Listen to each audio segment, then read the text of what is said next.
joking aside, that's really not a joke. But joking aside, is I'm honored to have been part of Spawn, and it's take place in issue 300. And thanks to DC for getting out of my way when I was in the midst of what I'm doing right now, which is the last man on earth, to do some Spawn 300. And so just got to tell you, when Todd McFarlane first phoned me up, he had to first spend like 5-10 minutes on the phone convincing me it was actually Todd McFarlane, right? Because Todd McFarlane, oh sure, okay. Somebody busted my ass. So I had just taken over X-Force, and Todd's going, I'd like you to come and do some work for me. And I go, are you crazy? I just got handed X-Force at Marvel, you know, one of the most prestigious titles. Do you really think I'm going to come and work for your little upstart company that can just pull up stakes and disappear overnight? And he called me a pussy and hung up. And obviously, they didn't pull up stakes and fold their tent. And in fact, now we're standing here to celebrate Todd McFarlane's achievement of breaking all records for the longest run. Right?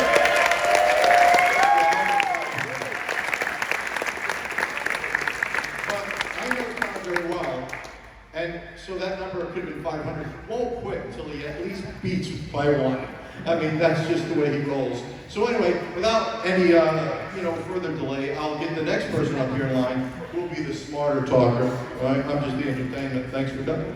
And Eric Stevenson.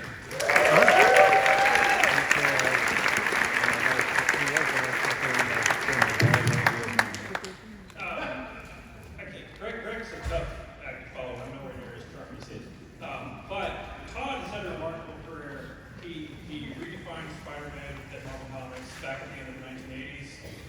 He relaunched an all-new Spider-Man comic. The first big number one in a long time in 1991 was Spider-Man, which at the time set the record for the biggest print run on a Spider-Man comic on a comic in a long time. He launched Image Comics with his partners and launched Spawn, which the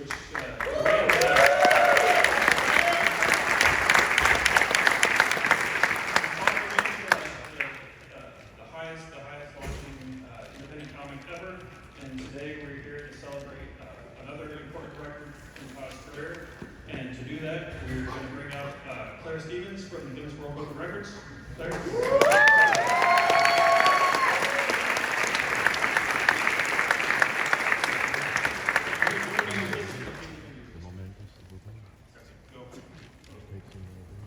Yeah, let's get Todd up here as well.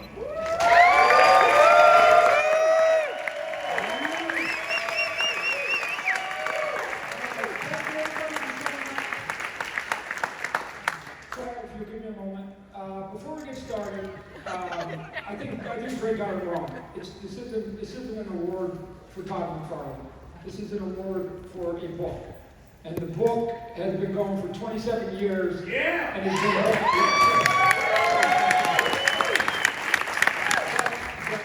it's come on the backs of many, many, many people's hard work, right? And without those great people, one of the great sort of joys I've had in those 27 years of having to be a creator myself and having creative freedom is I also had the freedom to be able to choose who I wanted to work on my book. There isn't a single person that worked on my book that I didn't approve of. Actually, I got to hand select them. And then it was one of the great joys of my life to be able to go after people that I was a fan of, or I knew that they were a great peer or they did better than me. So I'm going to bring some of those who will indulge me up to the stage because each one of them along the way had a part in it. Before we let me just give you a couple of names of people who are absent, who deserve a lot of credit. Number one, Danny Mickey, an inker who did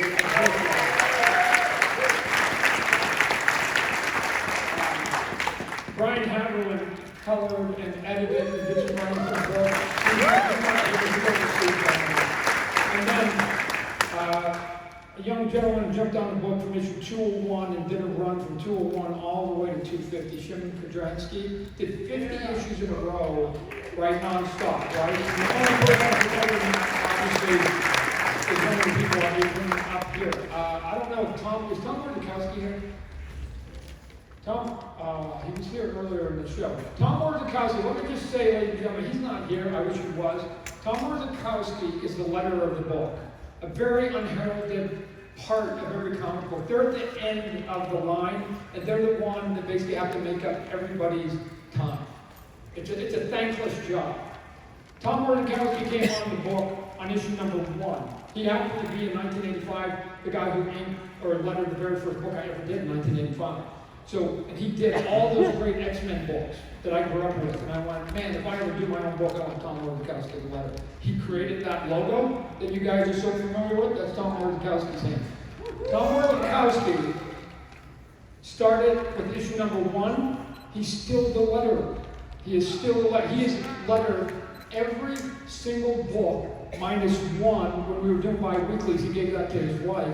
So when we get next month at 302, Tom Mordekowski will have done 301 issues of lettering, which will also be a record in and of itself. So I'd like to thank Tom, like I said, which is a thankless job.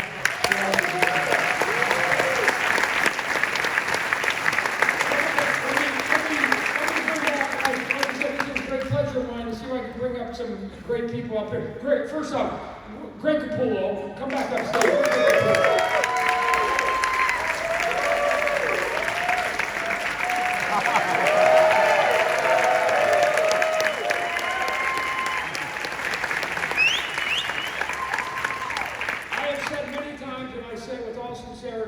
That Greg draws the definitive Spawn, not me. I think he defines Spawn. And when I actually go back and I draw it, I'm actually following his trail. Without him coming on board doing 80+ issues of the book and then giving you that look in 300, that last page where he says, I am Spawn, right? I knew when I had that story, there was only one guy that was going to be able to pull it off. It wasn't going to be me. And so I am eternally grateful to this man for basically putting us.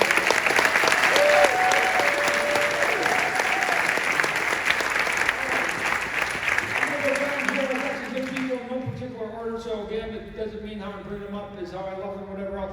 I've got, right here, I got Jonathan Galapian. Jonathan Galapian, who did a bunch of work on great stuff, and in that deadline of 300 and 301, he is a godsend right here. So this man basically pulled my fire out of the bacon, my bacon out of the fire. So Jonathan Galapian, come on up.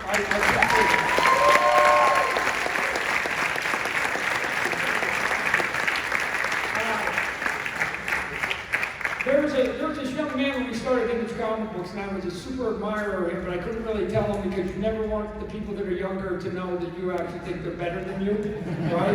It's not a good thing because they'll always ask for a raise, right? So, but Jim Lee started his studio, and they had this kid, J. Scott Campbell, and I could just see from the moment I saw his stuff that he had a look in there, and when he jumped on board 300, it was to not only do a cover, but I go, come on, you got to do some pages. And he hadn't done any pages for a long time. And then I had to sort of see if I could get him to get 8. He got so enthusiastic, he phoned me up one day and he goes, can I take it to 9 so I could do a 2-page spread? So, J. Scott Campbell coming on board. Appreciate it.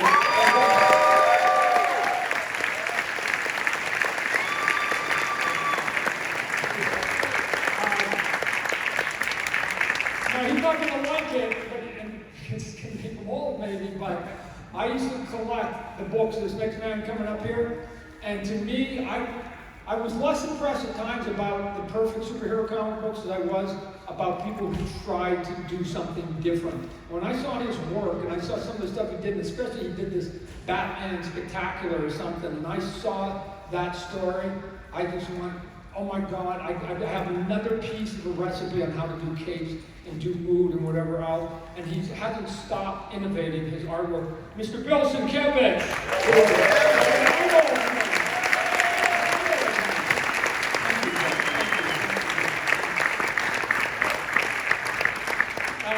Every now and then you also be going out and you got to, look, it takes a lot of people to get across the finish line. You have to find talent. And you have to find them sometimes if you can't afford or they're on the X-Men or whatever, you have to find young good talent. And the young good talent, you have to hope that you're finding diamonds in the rough, right? And so I had the great pleasure to find this young kid early and give him some work, and then sort of, and I've had a handful of these kids that all of a sudden you step back and you see them 10 years later and you go, wow, you are magnificent, and you way surpassed anything that I could ever sort of think that I could even do myself. So Mr. Clayton Crane, was here with us.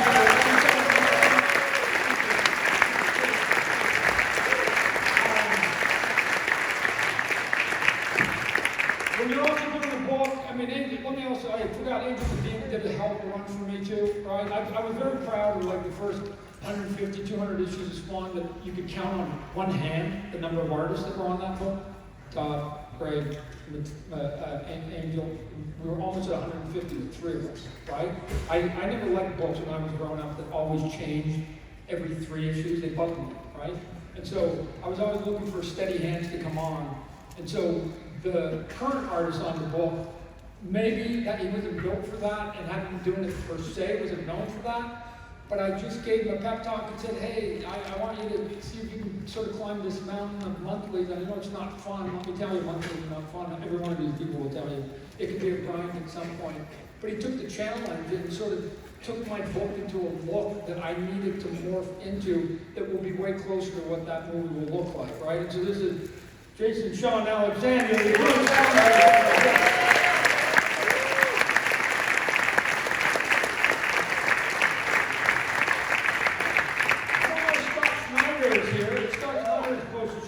Later, but he came in and pitched in. Look, I didn't get to write all of the book. He came in and did some great stuff, so you also need help. So Scott Snyder might show up. We'll get him up here. The last 2 gentlemen up here that I have my partner at Image Comic Books. Without Image Comic Book, then none of this exists. None of this exists.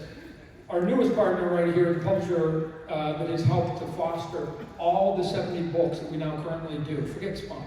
All the current books, and I hope that some of you in here will bring some of your books to us so we can do even more. I've got right here Eric Stevenson, who has been a godsend again in terms of being a guiding light to all of what we do for the new generation of image creators. So thank you to Eric Stevenson.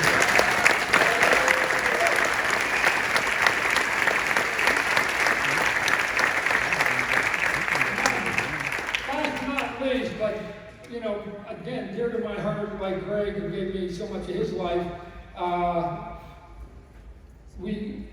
don't know if you guys know, and I've told the story off and on, when we flew from the West Coast to the East Coast, that fateful day that we were going to go upstairs to Marvel and say, we quit. Nothing you can do. We'll quit. We're not making any demands. You just quit. We're going to go on. We're going to move. When we got on that plane, there was 4 of us in Image Comics. 4.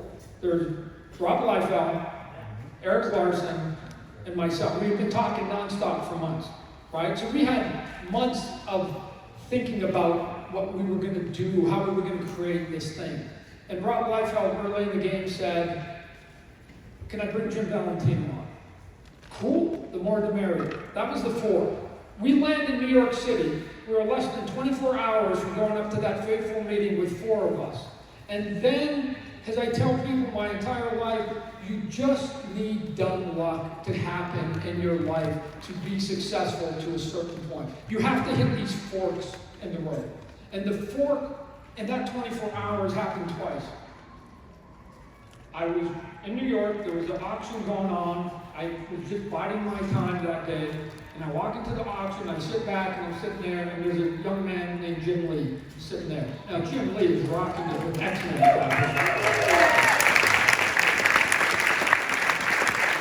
Jim Lee, I'm a good salesman, and I turn to him, and he goes, what are you in New York for, Todd? And I give it to him.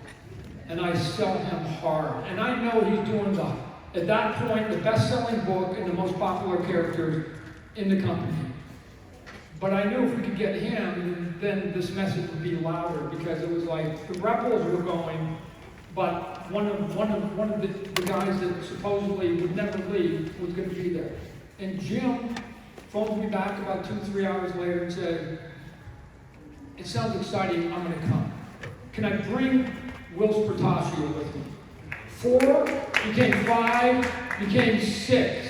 And I go, wow, my heart's pounding because I go, we're charging into this meeting on Monday morning, and we're going. And as I'm walking through the lobby, just as I'm going to hit the elevator button to go upstairs, to go to bed, to get ready for the 8 o'clock meeting, Mark Silvestri is standing right there.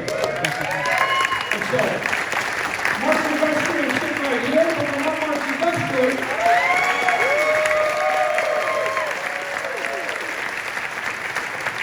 Mark Silvestri, it must have been about 11:30 at night. And he was and he goes, "What are you doing here?" And I sold him as hard as I could, just like you. And so he's going, wow, after about a half an hour, he went, good.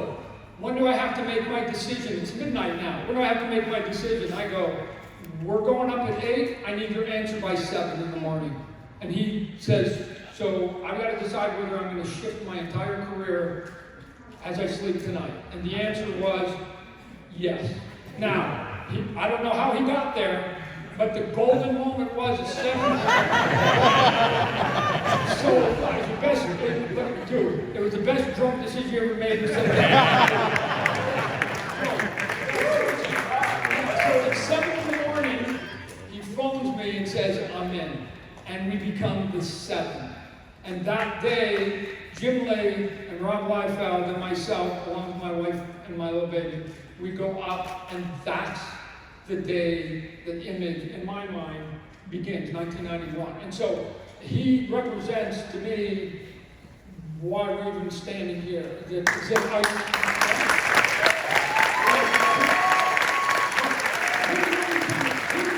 never do any of us on our own. We could never leave one at a time. They had been doing it for decades. Jack Kirby, and they took advantage of it. And Neil Adams and Joe Kane, they all came one at a time. It was too easy to replace one.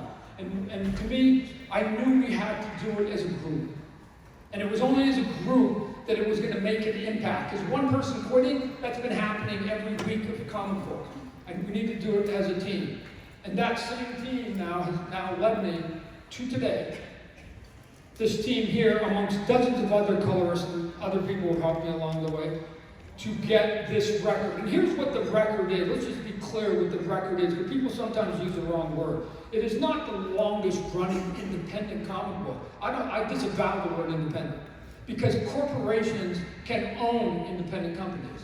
It is the longest runner, creator-owned comic book. And that's important to me, because that means that the person who started the idea is still in charge of that idea. And you didn't have to make any concessions.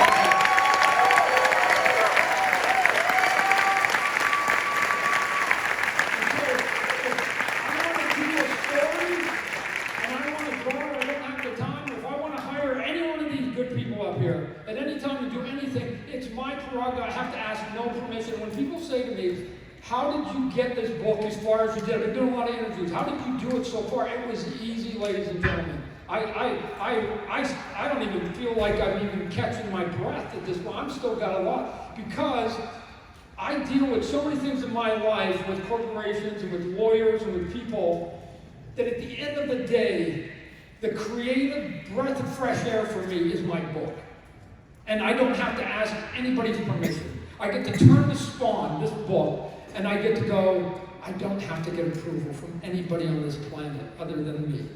And it's good for my personal soul. This is just how I'm wired. I need this Spawn book in my life. So 301 may seem like a long thing for you, but if I didn't have it for those 27 years, I probably would be crazy at this point. I need some sanity, and Spawn is my sanity. And these good people up here took a part of their life to help me keep my sanity, and I am thankful to all of them. So this award, and that was a long preamble, this award is built on the backs of all these people, so I want this to be a team award. Yeah.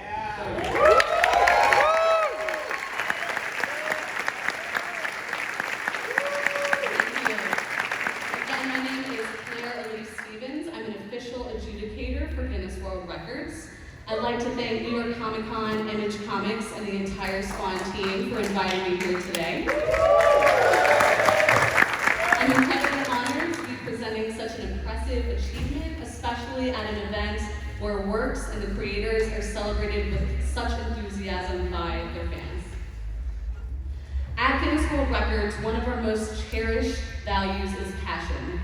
As I reviewed hundreds of issues of Spawn, in fact, the entire catalog, reviewing this record, the passion from Todd McFarlane and his team was very apparent as I did so. Yeah! I've seen many world records broken, and they come in many different types. Some take seconds, minutes, days, or weeks, but what has been achieved here has been nearly 3 decades in the making. Another one of our key values is inclusiveness. With Spawn, Todd and his team have shown that heroes and anti-heroes come in all shapes and sizes, and by co-founding Image Comics, have enabled a new generation of creators to share their stories with the world. At Guinness World Records, we also recognize success, not in a limited way. So today we are recognizing what is unique about Spawn and all the titles under Image Comics, that they are in fact creator-owned.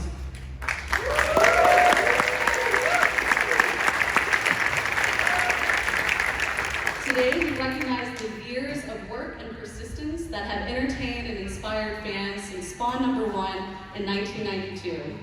After extensive research and review of this record, I can officially affirm at 27 years and 301 issues that Todd McFarlane's Spawn holds the official Guinness World Records title for longest running, creator-owned superhero comic book series. Congratulations, you are officially.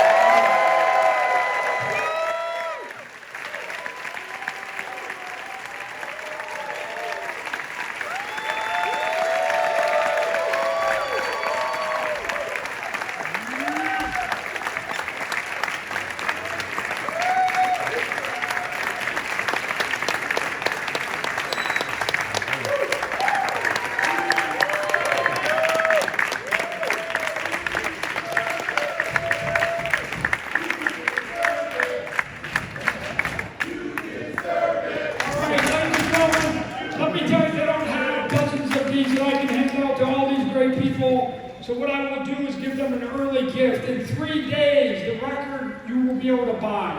The record book, 301 you will be able to buy. But since I have an inside track and all of that, I actually have a handful of those record-setting books sitting right here.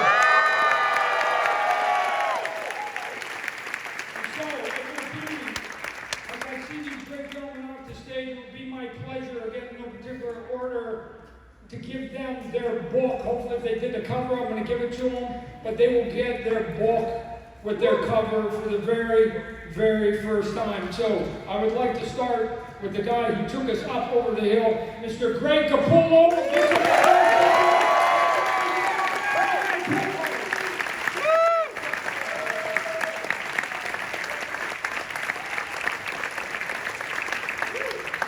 Grayson, Sean, Alexander.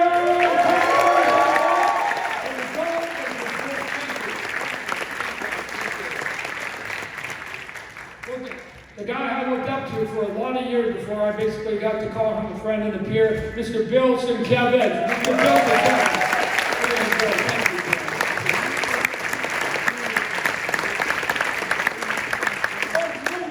Where's Jerome Pena? Somebody said he's here. Is he here? Jerome, come on, jeez, I missed Jerome. Jerome Pena is up here. I forgot Jerome and all of that. Jerome Pena, ladies and gentlemen, we're going to show you a little bit later, but if you haven't seen the cover of 300, take a look at it and take a look at 301, because between those two covers, he's essentially showed you a tease of what's about to come in Spawn for the next 100 issues. Right? The tsunami of characters is coming. The officially at 301 we're starting, quote unquote, the Spawn verse, and it's going to be coming in a big way, and he's basically just going to tease you with some of those right there. So Mr. Jerome Pena, thank you for coming on board. I appreciate it. Thank you.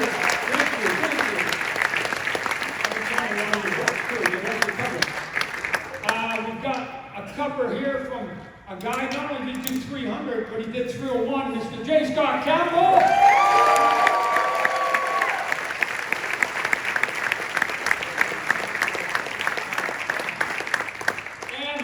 a young kid who I'm so proud of turned into a hell of an artist as he grew up, just like Greg. When I picked him, look, people said, did you ever know Greg was going to be that good? No.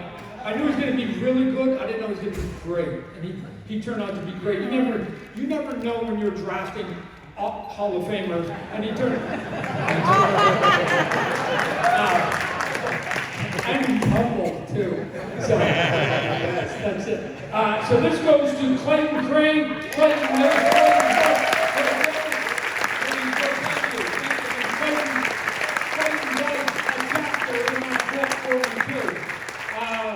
I've got, like I said, Jonathan Glapping came in and just saved me at the end there, so I'm going to give him my cover to 301. So he's going to get the third book with my cover with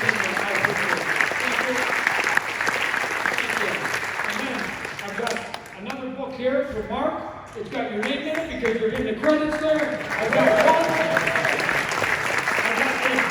a virgin Scott Campbell cover for Eric Stevenson.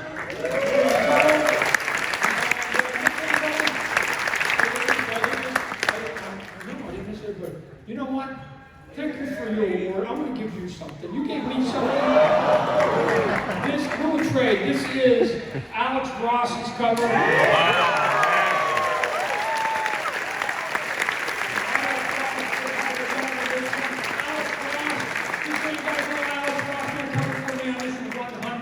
And he was obligated. 200 issues later, he's still doing his thing. He said, sure, I'll jump on the machine top. So I'll trade you that, you trade me that, and we'll get to our panel. Here we go. Everybody, look up your book. Look up your book. Look up your book. I want to show the books in one shot.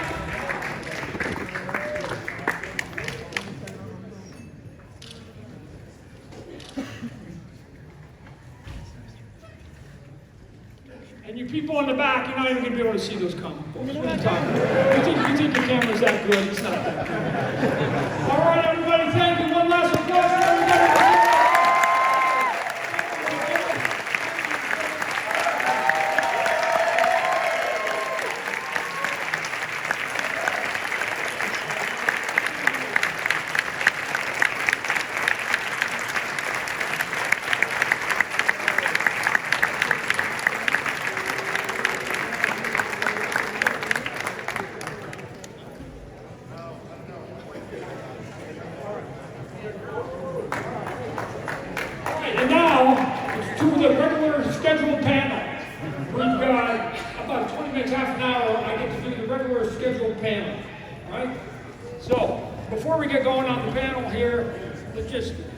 Inspire a couple people in this room here.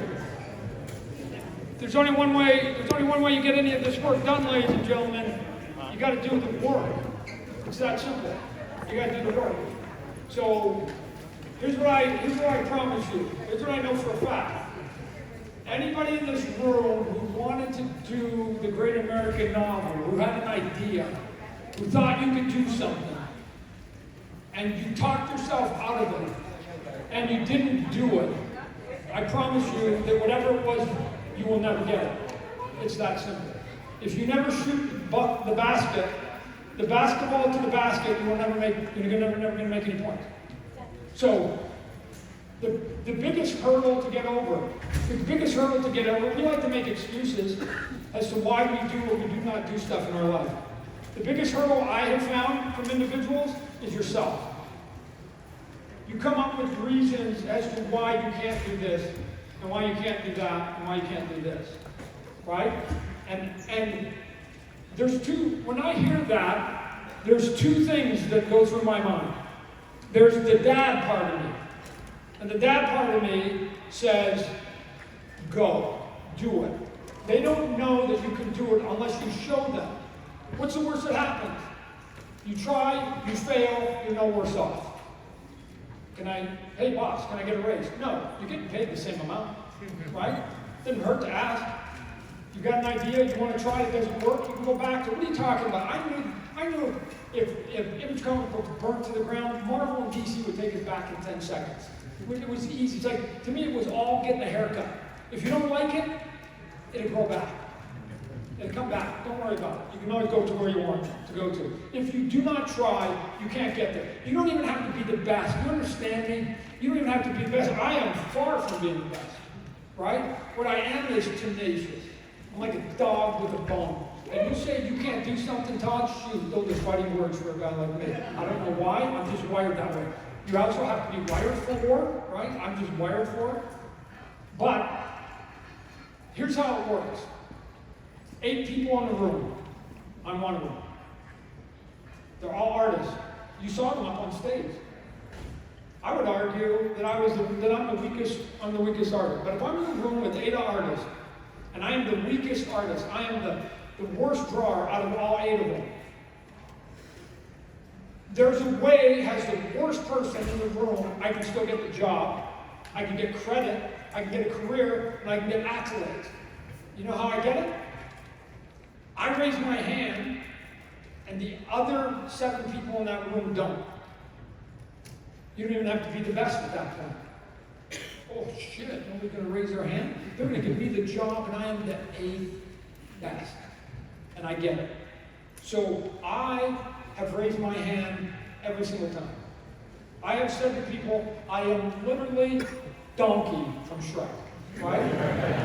It's true. It's true. And it's the scene, there's the scene I've talked about before, where Shrek is there, and he's got all the villagers, just like you guys, all the villagers here, all the fairyland people here, and he goes, you gotta go and do this big, strong, scary thing, and I'm gonna need the best person here, or maybe even more of you. So who's gonna come and help me get the princess out of the tower? I need. And guess who bounced up and said, oh, pick me. Remember the scene? Yeah. Pick me. Oh, pick me, pick me, pick me. You remember what Shrek's next line was? Anybody else? And none of them raised their hand. And so guess who got to go on the adventure that day? Donkey. And was Donkey the best in the village? No. Was he the smartest? Oh, no. Right? But he said, I will. I will, I will. And he went and he got there. And they had a heck of an adventure, and he gets a lot of street cred because of it. The second part of me, that's the dad speaking. The second part of me is a businessman, is a creative person that knows I gotta compete, whatever. I've got a different message for you. Don't do it. Don't do it. I hope you don't do it. I hope you don't raise your hand. I hope you don't compete with me. I hope you don't show your idea, because then I don't have to get better. I can be mediocre, and if everybody else that's smarter than mediocre doesn't raise their hand, mediocre becomes the best. And so, thank you for letting me have a great mediocre life, ladies and gentlemen. So I'm saying, you have 2 choices. You can either listen to Dad and try. Just try. Just do it. I wish I had invented that before Nike, because it's a hell of a slogan. Or you can not. And if you don't, you won't. It's simple. So, let me also tell you, anybody that has any aspirations of breaking this record, let me just talk to you about it. It took 27 years of my life. 27. Oh, I don't know if the Guinness people are still here. Are they still here? Oh, Claire. I don't mean to bother you, or I don't know what your schedule is coming up, but you know it's 302 will be a record. Right? No. My 302, because I'll bring 301. And then 303 is a record. So Claire's going to travel with me for the rest of my life.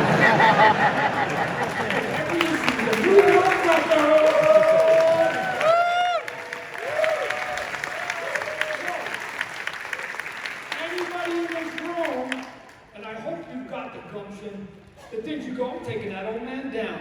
I'm going to get to 302. I'll be at fucking 500 by the time.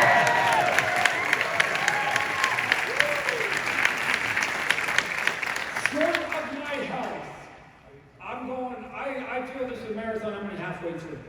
I'm going for another 27 years. So I'm just trying to be fatherly here, which would mean that it's not 27 years of your life you have to dedicate to break this record. It would have to be 54. So, I don't know, do I have any young people in here? Who's young? Who's about 20-ish? Who do I have this? Who's about 20? Okay, you stand up right here, young man. How old are you? 20, perfect. It's a nice round number. Okay, as a 20-year-old, what's the chances you're contemplating what you're going to do from today to the age of 74? You don't even know what you're doing next week. You haven't even planned out next month. Like, you're no sane human being. I'm going to put this record so far out of control that no sane. If I meet a 20-year-old who says, I know exactly what I'm going to do, and I'm going to do it until I'm 74, that's a potential serial killer. That's not even functional in your brain. So let me give you some fatherly advice, and you can talk to Claire, who will back me up on this. There are lots and lots of world's record you can go for that take one day. If you want a world's record, don't take the 55-year path. Because what happens if you actually are good at it, you're really good at it, you do it 10, 20, 30, 40, 50 years, and then you get hit by a bus.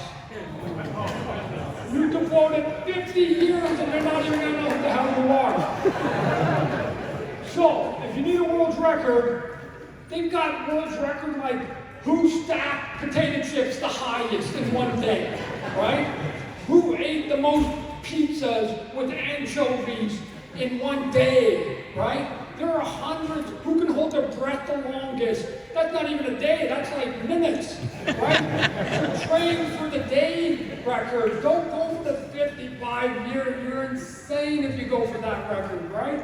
Because like I said, I'm just going to own this and it will become a stupid record. So that everybody should look at it and go, oh my God, that's pretty good. You're going to go for it? Nah, that's stupid. Right? I'm not going there. So there's my encouragement. There's my encouragement for everybody. So leave me alone. Stack the potato chips. Stack the potato chips and do the biggest domino effect or whatever else that we've got. So let's talk a little bit about history. I've gone over it before. That drawing, ladies and gentlemen, I did that when I was 16 years old. I started my own Spawn comic book in my basement up in Canada, and that was the cover of the book that I was going to do. You can even see the logo's about the same. It's got Spawn, it's got the skull in the middle of it. I gave that motif to Tom Orzechowski when he came out with the logo. And so there's Spawn with the glove and the markings, and he's got the cowl, and he has the big cape. The story was a little more sci-fi, but this guy, I've been living with this guy for a very long time. So keep these things rolling here. The 100, we've been doing it, the 1, the 50, the 100, the 200, 250. Every three, if you go by 50s, every 4-ish years, you sort of hit a mark, and you go, and if you think about it as a marathon, I don't know if any of you have run any marathons or half marathons, you can't think of the full 26 miles. It will exhaust you. It will exhaust you. Matter of fact, if you have like a family reunion, you can't even think about that crazy uncle for 4 days, right? You have to think about him in small bites. You go, okay, he's going to come over and I got to talk to him for an hour, right? And so in a marathon, you think about getting to mile 1. And when you get to mile 1, you think about mile 2. You can't think about 26. So each one of these are just mile markers. This issue right here, okay, we got some old timers in here then. Yeah. All right, here's why somebody made a clap here. That character, his name is Cerebus, that was the previous record holder. Yeah. Dave Sim had a character called Cerebus, and he did 300 issues. He's a crazy man now, so I go, he literally woke up one day and said, I'm young, I'm going to do 300 issues, which is 25 years of your life, and then I'm going to quit. Wow. And 25 years later, plus, because, you miss a couple months because of life, he got to 300 and quit. Wow. To his word, I just go, what strength did it take in his brain to say he was going to do a goal, and he wasn't going to quit, and that goal was going to take 25 plus years, and he just did it. And I went, wow. And so it's not even just an ambiguous record I'm breaking. I knew the man who did it, and I knew who he was, and his character was actually in Spawn, which is even cooler to me. And so the only weird piece about it is that Dave Simmons, I don't know if you guys know I'm Canadian, I'm born in Canada. Dave Simmons is Canadian. Dave Simmons is also Canadian. So the previous world record, not North American, not Canadian, the world's record was held by Dave Sim, Canadian. And I now hold the record for the longest running career in a book. So it begs the question, what the fuck's happening in the rest of the world? Why is it Canadians? What's happening? What's happening to people in Bosnia? Why can't they pick it up? Morocco, come on, get your people go, come on. Somebody else can hold this record at some point. But I'm very proud of it. You're also going to see, I've talked about this before, on the back of 301.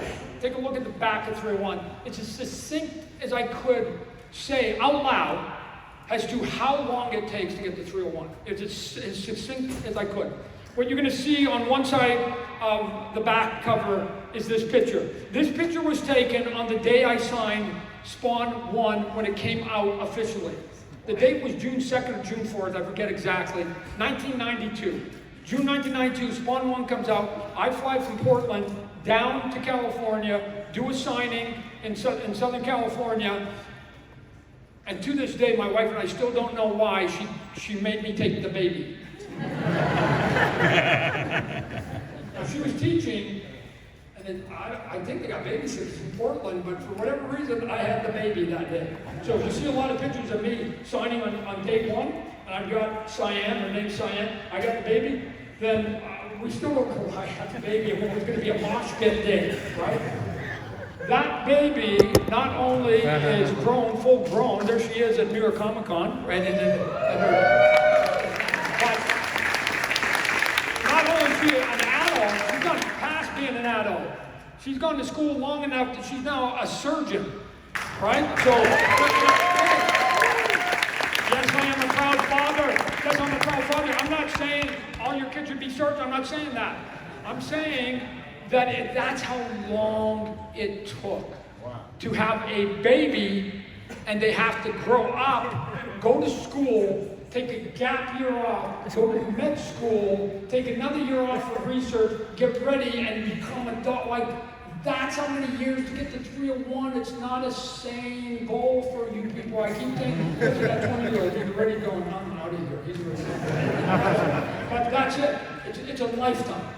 My daughter's a lifetime. She's the clock to me that I just go, wow, this is how long I've been going every time I look at her. And she'll be, when I die and I do my last issue, she might be in her 50s, 60s by the time we're done. The other piece of it is that some of you people follow me on Facebook or Instagram or whatever else. I've been posting these pictures, right? Let's look at these. These are real pictures. I don't do this for effect.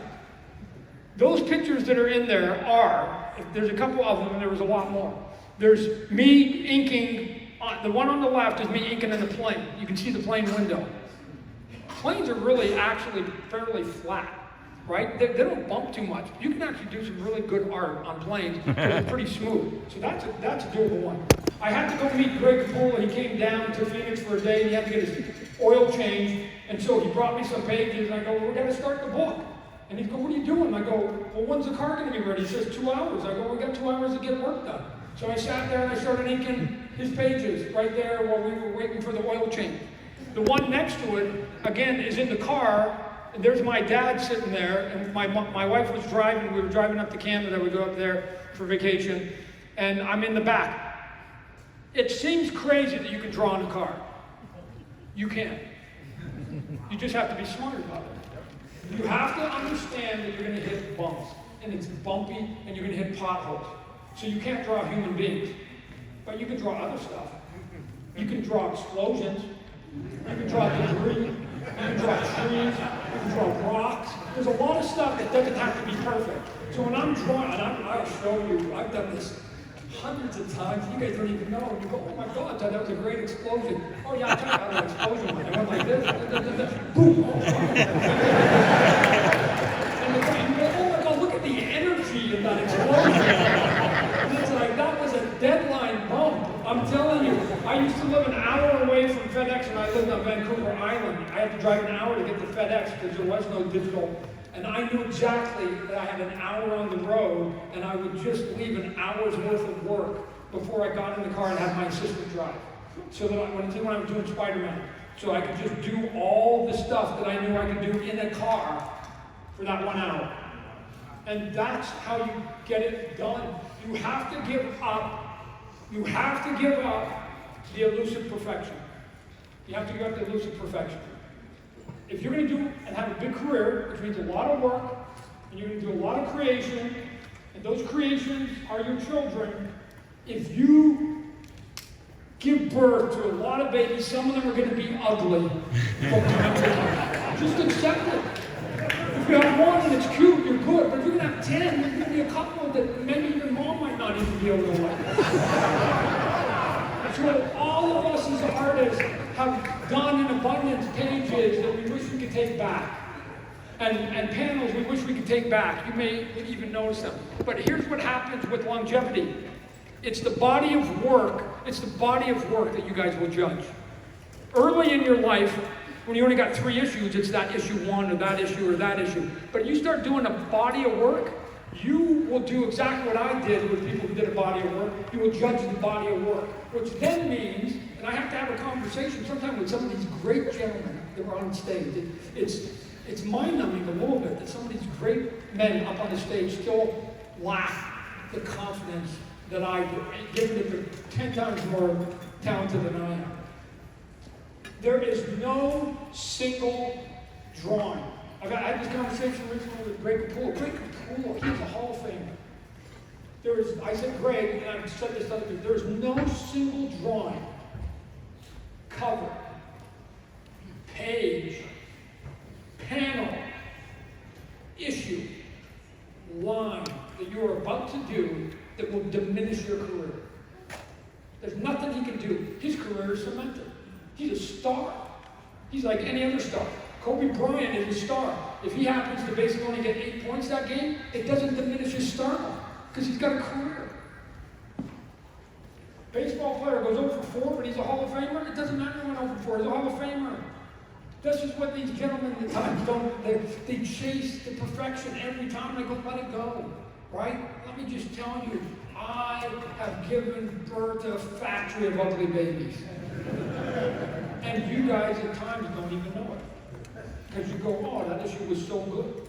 And you give me way more credit for my artwork than I ever deserve. I've had plenty of people that say, look at Todd, all those great buildings you did during Spider-Man. The answer's like, no, I did not. I didn't do it, Joe. Like, show it to me. Show it to me. And they go, no, they go get the book, and they're looking for it, and they can't find it. And the reason is because they thought I was doing the buildings. You thought I was doing the buildings. I wasn't doing the buildings. Here's what I did. I took a page. Like, this is my entire career and my style. My style is predicated upon doing as cool as I can in a deadline-driven business. Those are the 2 components. I took a page, full page, and then I filled 80% of it with Spider-Man. Like, what are you talking about? Shit, put the lead character in the middle of it, make it as big as possible. And then, I then went, because I got a deadline, I then took the border. Did I put the border around the frame of the body? Hell no. I actually brought it in 2 inches on each side. And what you guys did, you went, oh, Todd, that looks so real. He's coming out, and he looks like he's bursting out of the page. He's busting out of the panel. You know why I did it? So I didn't have to draw 2 fucking panels. 2 inches. It's true. So I go, what's the style I can come up with that will get me through the deadline that they won't know that I'm cheating on? And you guys completely bought it. And then, so that's that page. 80% Spider-Man. I'm even going to whack 2 inches around so that it's white. There's nothing there. And then, did I do some buildings? Of course I did. But it was here. Spider-Man's here, and then it was like a little bit underneath his armpit, and it was a little bit between his crotch, and it was a little bit here, and you guys filled in the rest of Manhattan behind him. I didn't draw it, but your mind's eye drew it in for me. And so you guys, over time, just fell for the trick, and you guys just kept doing the drawing with me, and you gave me more credit than I was ever due. God bless you. God bless you, people.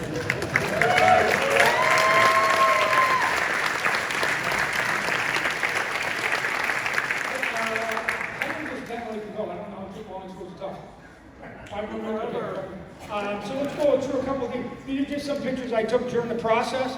Some of it was, as you go back, was me working on pages. Some of the creative people that you saw up here, the way I was able to bribe them was to say, I will ink you on paper and you can keep all the artwork, right? Because they knew I was doing digital, and they're like, I'm not going to do it, you're just going to digitally ink it, and I'm not going to have it. And I'll go, I'll ink everything, and you can have every single page, because usually you break it between the inker and the penciler. So I was able to get some of them. I inked all of Campbell, I inked all of Peña's, I inked all of Capullo's, and when I got to mine, I went digital. And so it goes faster. I'm telling you, it goes faster. And so that was it. So what you're seeing here is me doing it practical. I can see my hand holding the pen brush, working over the tables, and then as we got to 301 and some of the pages on 300, then I went back to going digital, because for me it just goes just a little bit faster on it. I don't know what other kind of picture we got in here. These are, again, a couple of the covers I was handing out here. Some of the people that joined me on the book here, I don't know if there's any here that I wasn't able to share. Let's talk about, we got another one that's got the two Jeromes. Okay, I made a teaser about this. Before we wind up here. Here's what's happened to me. Here's why I have the enthusiasm to go 300 more issues as long as I'm healthy, and none of you guys run me over. Is that Spawn, for 300 issues, has been fighting this war. That's me. Spawn is just a metaphor for me. I just go against giants my entire life. I just fight, and I fight, and I fight. And here's if I'm going to give myself a little bit of credit someplace, it's not that I slayed any giants. I haven't. It's that I went up against the giants, and they cannot slay me.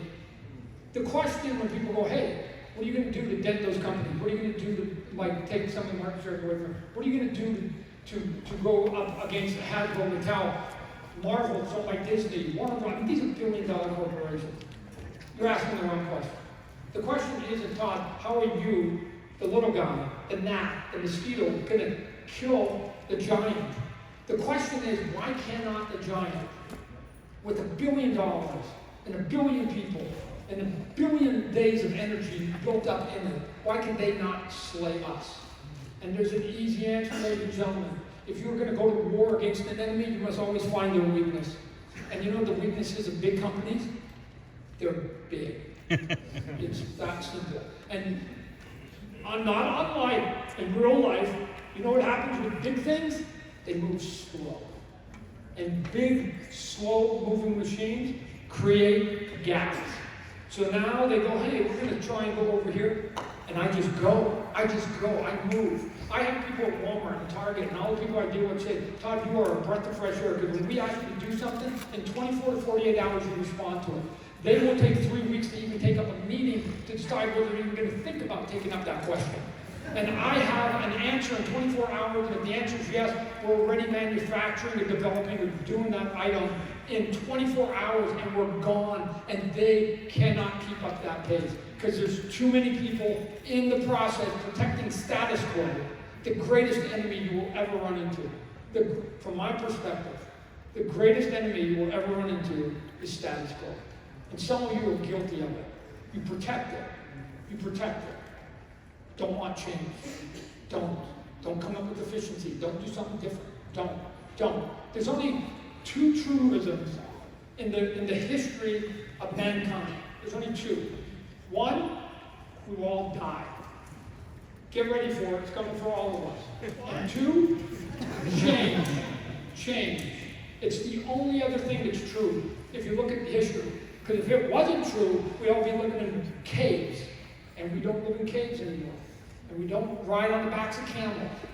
And we don't sort of drive Model Ts. Right? Change has always come. But here's what I know. Thousands of stories have been written that those changes came from the outside. Because once you come up with something innovative and it makes you a lot of money, you have a tendency to basically want to hold it and keep status quo. And you don't look for the change, and then somebody on the outside comes in, the crazy person, and they bring it in, and all of a sudden, no more IBM, here comes Apple, right? Because that crazy guy in his garage, Steve Jobs, comes along. This story's been told forever. So, my plea to everybody is to Write that book. Come up with that idea. Put it out there. Currently, right now, if you are a billion-dollar company and you are looking to option the best-selling book that's free, that still you can get, and make a TV or movie of right now, it's not even the top 100 book. Every book in the top 100 is off limits. Because it's either owned by Disney, who will not share it. Right there, there's the numbers. 94 books are Marvel or DC. Right? 2 of them are existing properties, like Teenage Mutant Ninja Turtles or Transformers. And then the other 4 are original. Walking Dead's gone. Spawn's gone. Right? Saga's already been optioned, and then I forget what the other one, but it's already been optioned. So the month that I was looking at, the first book that a billion-dollar company could get is 108. 108. That's the first that $1 billion can buy. So you have to ask yourself, ladies and gentlemen, before you walk out this door, before you go, I can't do it. I'm not asking you to do something that would be the best in the country. I'm not asking you to do something that would be the 5th best, the 10th best. Or can you wake up and say with your idea today, can I be 108? And if you think that you can, shit, you're going to be number 1 to about 1,000 producers and billion-dollar corporations in Hollywood. You will be number 1 because they have to redact all the 107 before you. And if you're in the top 200, you will be a top 5 or 6 idea. Surely there's someone in this room who believes they're at least 200 best at something. I implore you to at least have that confidence. If you don't have the grit that I have, surely you can get up and go, damn it, I'm at least 187.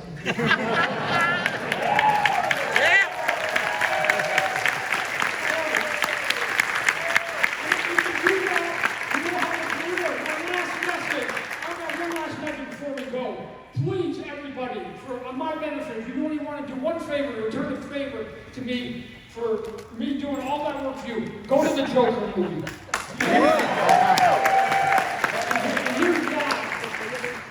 I'm not pumping DC, I don't care. Right? That's a competition. Hollywood has been bugging me for years, going, make that Spawn movie PG-13, PG-13, PG-13, PG-13.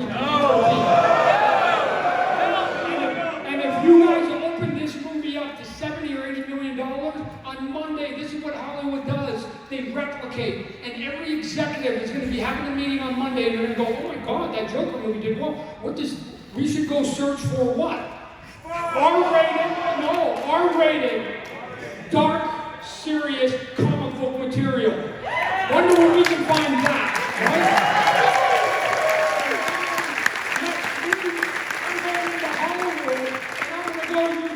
I've been trying to cram this down my throat for 3 years, and I go, you want dark R-rated superhero stuff? It's here, and it's the #1 selling book in the country this month. Buy it, let's go, let's get this movie going. Jamie Foxx, I had a conversation with him, he's ready to go, we're all ready to go, you guys are ready to go. The last people that know it is Hollywood, but if Joker opens up, they're gonna know it on Monday, so let them know.